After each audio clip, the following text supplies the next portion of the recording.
Hi, thanks for joining me again. I'm now 5.5 weeks post-op. This was the surgery I had done to repair 2 torn tendons in my rotator cuff.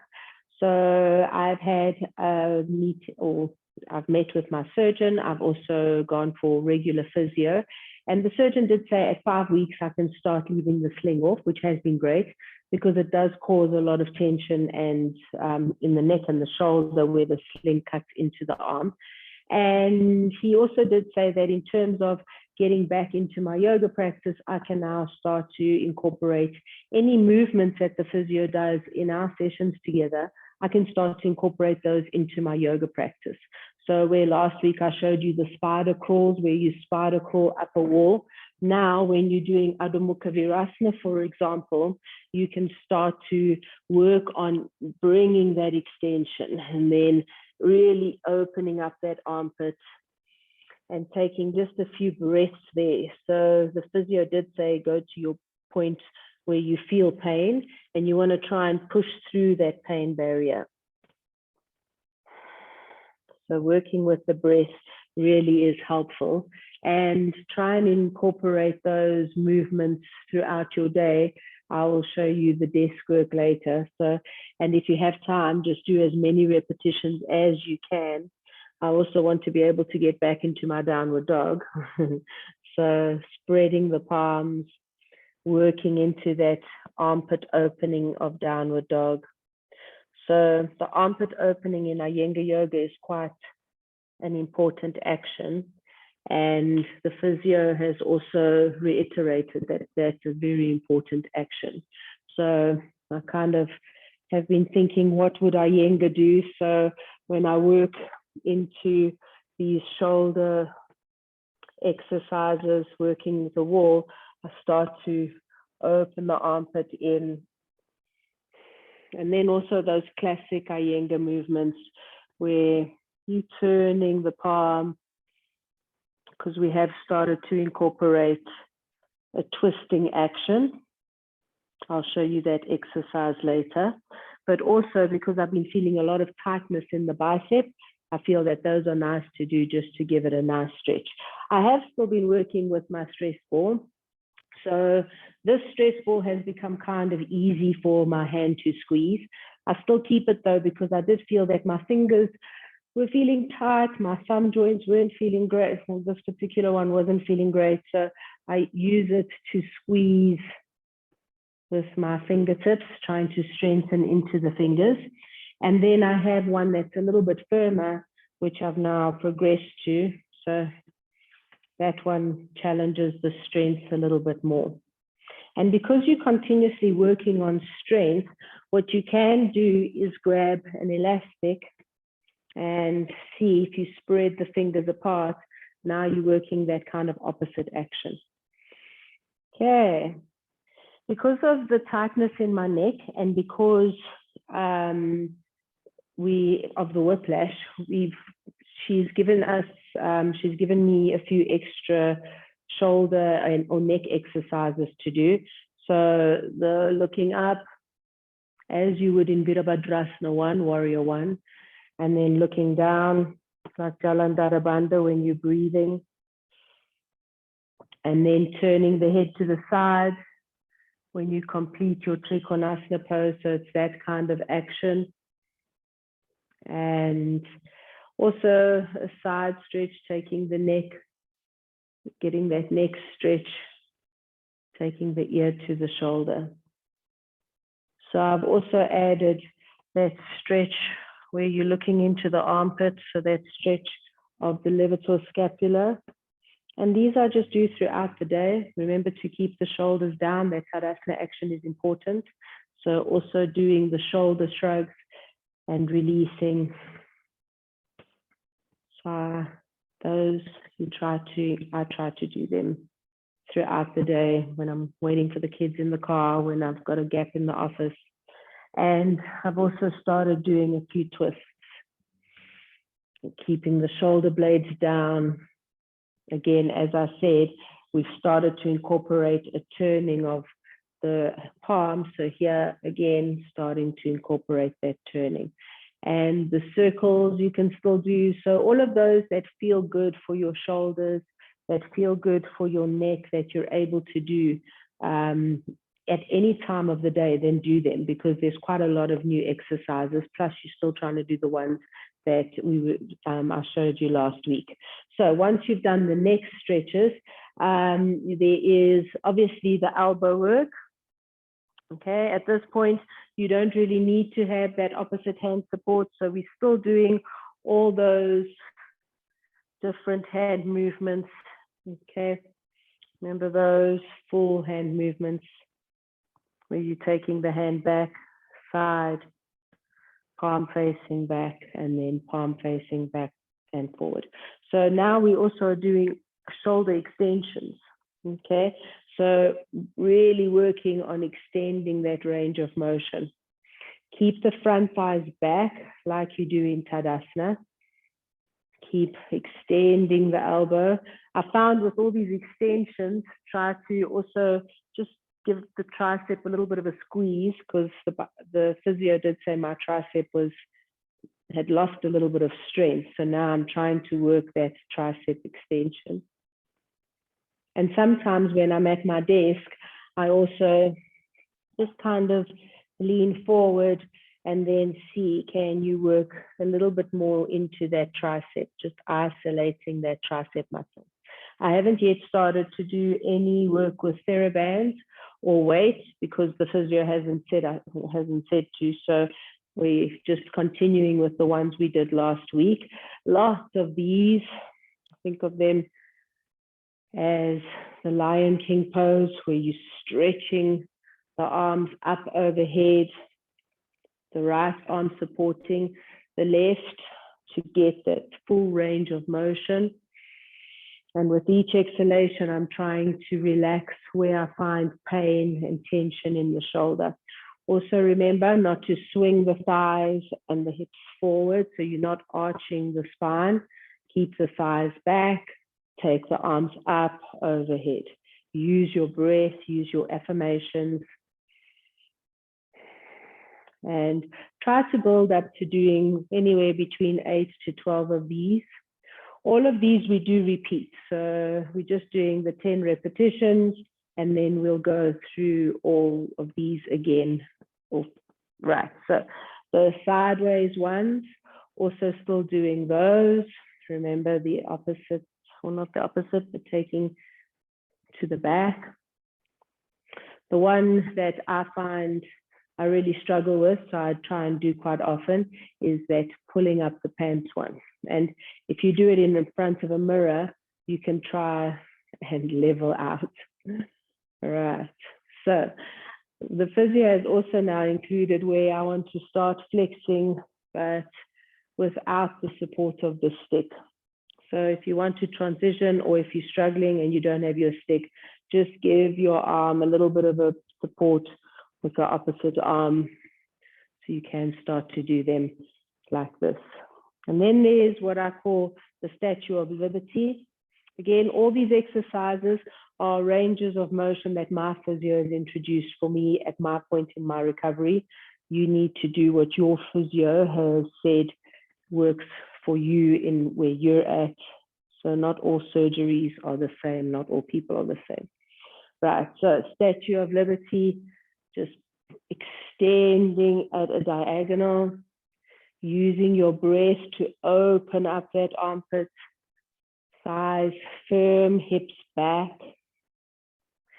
You can use your affirmations. If it's easier for you to concentrate, to just count each repetition, then do that, but work with your breath. When you inhale light and healing energy. When you exhale any pain or tension that you feel, release it on that exhalation. Right, so once you've done all of those, there's one that we do lying down that I find a little bit, I hadn't lay on my side yet, and we didn't do it within the physio's room. So instead of laying down on my arm, I've been leaning into the wall and just applying pressure into that side of the body. So just a gentle pressure, just working with what's comfortable and instinctive for me. And it actually does feel quite nice because with the sling, there was quite a bump. I had a little bit of a muffin top, and there was a bit of a bump in this arm. It looked quite deformed at one point. So working with that and doing some lymph drainage, that has really helped. Right, so coming to lying down, you will still need your stick. Have a blanket or a pillow for your head, and another one for your arm. And because you're trying to lie down on your back, you want to lie down flat. My issue, my physio feels that there's a lot of tightness in the thoracic spine. So I need to try and mobilize that thoracic spine. And for that, I have this extra firm little stress ball. At first, I was using sandbags. You can use whatever works for you and progress from there. So with the upper arm supported, you've got your stick. Keep your elbow into the waist. So use the cushion or the blanket to kind of tuck that outer upper arm in, keep the elbow in. And then you're just coming to keeping the forearms perpendicular to the floor and then pushing with the right arm, taking that recovering arm into that external rotation. So these are done with the stick. Again, you build up however many repetitions you feel you can handle, taking a break whenever you need, relaxing whenever you need. Okay, you're still doing all the others, that overarm flexion. You're still doing that sideways sort of snow angel guiding with the stick. So you're still doing all of those. But another new one, once you've done your elbow extensions on the floor in all the different hand positions, is you're going to turn the palm up and turn the palm down. Turn the palm up, turn the palm down. Keep the elbow straight. Keep the shoulder relaxed. So that's part of it. Right, in terms of that external rotation, you can do it with the opposite arm just supporting. Again, keeping that elbow tucking in towards the waist, getting that external rotation. The physio did say that this is one of the last movements that you get back. So, you know, just go gently, go with what your body feels, but go to that point of pain, exhale there and then let go. So don't also force your body into further injury. Then supporting on the upper arm, just below the wrist, not on the hand. You're going to now keep the elbow in that same external rotation, but rather than guiding the arm, you're going to resist. And then you hold for a breath or two, and then you release. If you're able to hold your breath, you can maybe start to just do a little bit of that deeper pranayama where you inhale, open, open, open, hold that inhalation a bit, and then exhale, release and relax. So work with your breath. Keep feeling how much stronger you're getting. Right, and once you've done those external rotation movements, we're going to do some overhead movements. So taking your hands into where you cross your forearms and your uninjured arm is supporting the recovering arm. And then you're going to take your arms over your head. Use your breath. Again, if these are difficult for you, if they're tight for you, you want to just work to that point of pain. Hold for a moment before releasing. And with each release, see if you can synchronize the breath. And with each release, you exhale, you try and soften that, any pain that you're feeling, any tightness, let that pain just dissipate with each exhalation. Each inhalation, Open further, open that armpit, breathe in love and healing energy, breathe in light, and with each exhalation, let go of that pain that you pushed into, but push into the pain. And then taking the hand into the Shirshasana position, so interlace the fingers. You're trying to get the arms up overhead, and for me, this doesn't seem, I mean, I could hook, yeah, it's not seeming like a possibility at this point. So I'm just working to that pain barrier, working with the breath. Just seeing if I can, with each breath, with each movement, just open that armpit some more. Release any tightness, release this injury with my exhalation.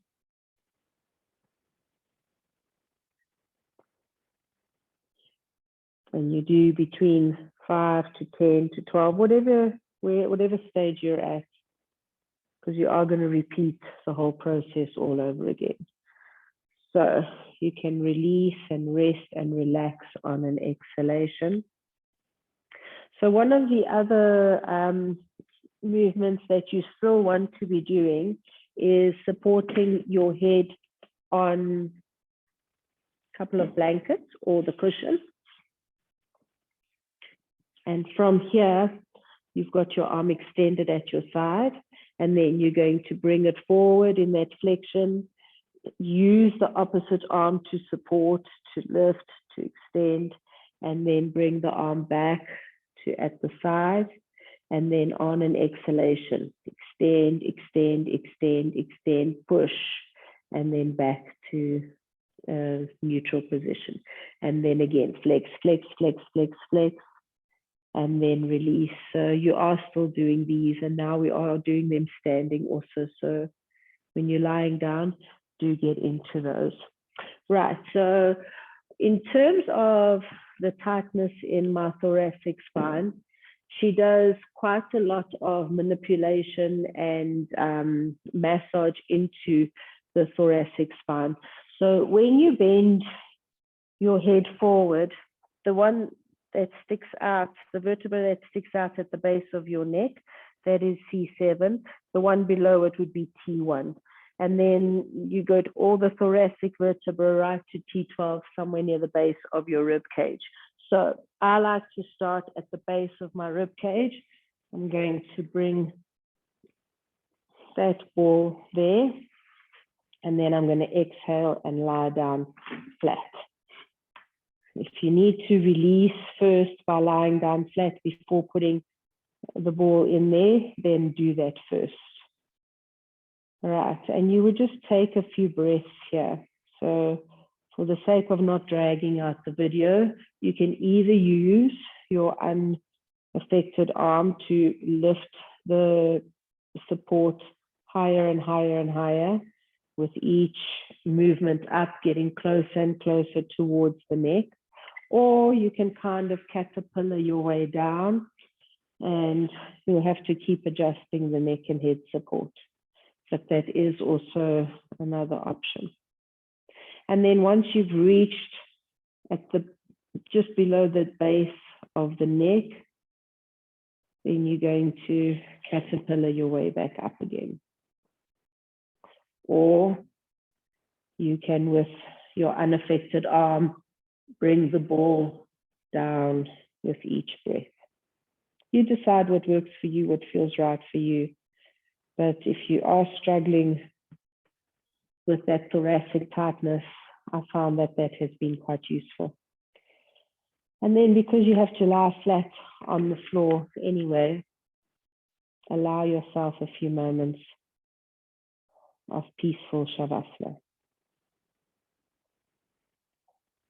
Where with each inhalation, you're just breathing love and light and healing into that joint, into your heart, and from your heart expanding that love and healing energy to every part of the body.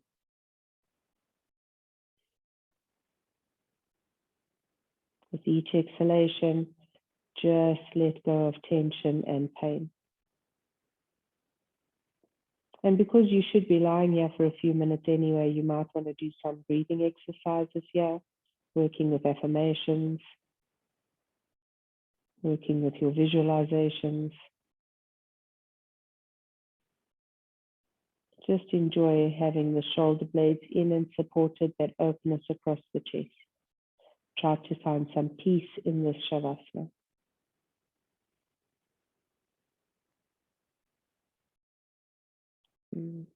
If you are this Shavasana, you would only do at the end of your full exercise set. So once you've finished your Shavasana, you come up gently. But because you are going to be repeating all of these exercises from the wrist rotations, the elbow extensions, the shoulder work, or the neck work, the floor work, once you've repeated it 2 or 3 times, depending how much time you have, then, you know, go for the nice long Shavasana. So don't have the long Shavasana in between. Right, and yeah, you're trying to do these. I was doing 3 times a day, but since I've got all these extra new exercises to do, I can only generally manage twice a day. But yeah, I am still working my yoga practice, so that's helping too. Thank you for joining me. Namaste.